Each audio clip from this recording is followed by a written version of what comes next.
My work at APTN is very, very important to me, and it's embedded deep into my spirit. My name that my grandmother gave me is Sangweramuk, and that translates to loud voice of thunder. So I'm very honored to share my voice and to speak here tonight and to moderate the lecture. And just to speak a little bit more about me and maybe for you to get a better understanding of why I'm the one doing the moderating. As Susan mentioned, I'm a citizen of Sandy Bay Ojibwe First Nation in Manitoba. That's where my mother and my grandparents are from. My grandfather was once the chief of Sandy Bay. And my father, Jim Compton, he is a citizen of Kisikoos First Nation in Saskatchewan. And he was a journalist.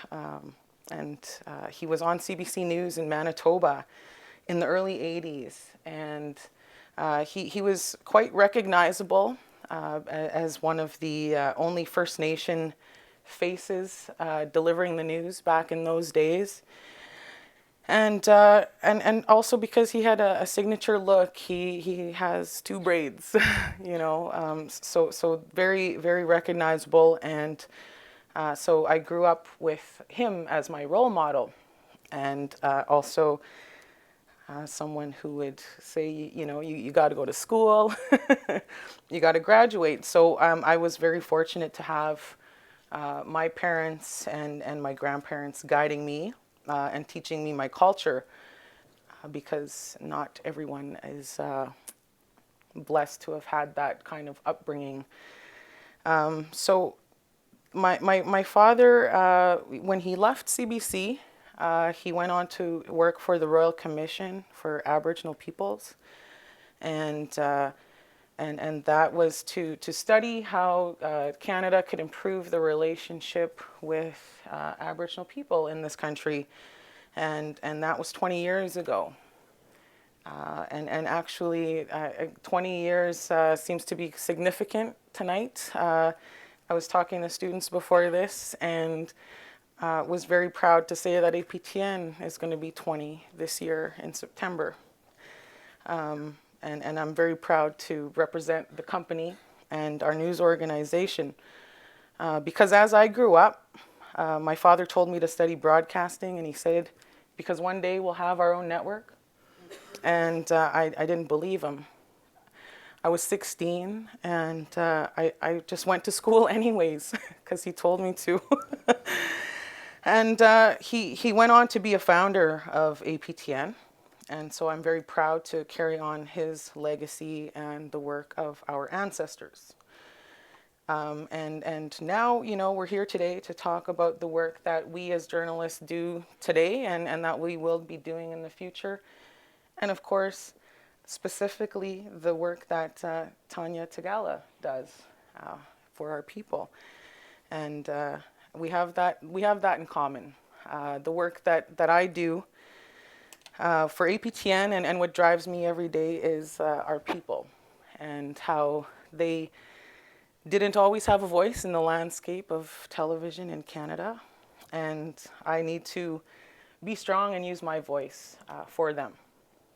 So I think another thing that we would have in common as well is that our grandmothers are residential school survivors. My grandmother was in residential schools for 16 years of her young life, and the work I do is in her honor. So on to Tanya, who is an investigative reporter for the Toronto Star. She's very well known for her 2017 book, which is on the screens here and also on the table outside as well. Her book, Seven Fallen Feathers: Racism, Death, and Hard Truths in a Northern City. Tanya's book examines the deaths of 7 First Nations youth in Thunder Bay. And Thunder Bay is a city much like the one that I'm from, Winnipeg. You may recall that at one point it was dubbed Canada's most racist city by Maclean's Magazine. So I do see that there's parallels with those two particular cities.